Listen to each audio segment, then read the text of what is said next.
تمہیں کام کرنا ہے تو کرو، نہیں کرنا تو فیکٹری سے نکل جاؤ اور بہت سے ہنرمند مجھے مل جائیں گے۔ مبشر ایک فیکٹری میں کام کرتا تھا، وہ اپنے گھر کا واحد کمانے والا تھا، بیوی بچے بوڑھے والدین کی ذمہ داری بھی مبشر پر تھی۔ وہ کم تنخواہ پر فیکٹری میں 15 سالوں سے کام کر رہا تھا۔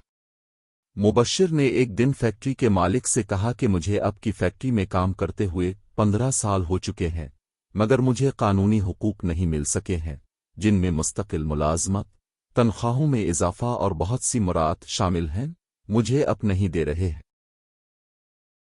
اس مہنگائی کے دور میں کم تنخواہ پر گزر بسر میں مشکل ہوتی ہے، اب میری تنخواہ بڑھا دیں، مہربانی ہوگی۔ فیکٹری کے مالک نے کہا، تمہیں کام کرنا ہے تو کرو، نہیں کرنا تو فیکٹری سے نکل جاؤ اور بہت سے ہنرمند مجھے مل جائیں گے۔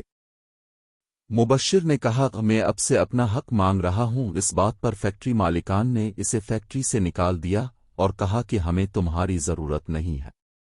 مبشر یہ سن کر بہت افسردہ ہو گیا، یہ ظلم نہ کریں، میں ایک غریب آدمی ہوں، میرے گھر میں کوئی کمانے والا نہیں ہے، میرے چھوٹے چھوٹے بچے ہیں، مجھ پر رحم کرو۔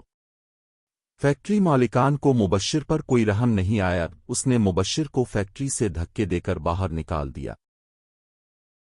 مبشر نے جاتے ہوئے فیکٹری مالکان سے روتے ہوئے کہا، اب مجھ پر ظلم کر رہے ہیں، میں غریب ہوں، کچھ نہیں کر سکتا، مگر میں جاتے جاتے اپنا فیصلہ اللہ کی عدالت میں چھوڑ کر جا رہا ہوں۔ یہ کہہ کر مبشر چلا گیا۔ کچھ ہی دن بعد پتہ چلا کہ جس فیکٹری میں مبشر کام کرتا تھا، اس فیکٹری میں شارٹ سرکٹ سے آگ لگ گئی، جس سے ساری فیکٹری جل کر راکھ ہو گئی اور فیکٹری کے مالک کا بہت بڑا نقصان ہو گیا تھا۔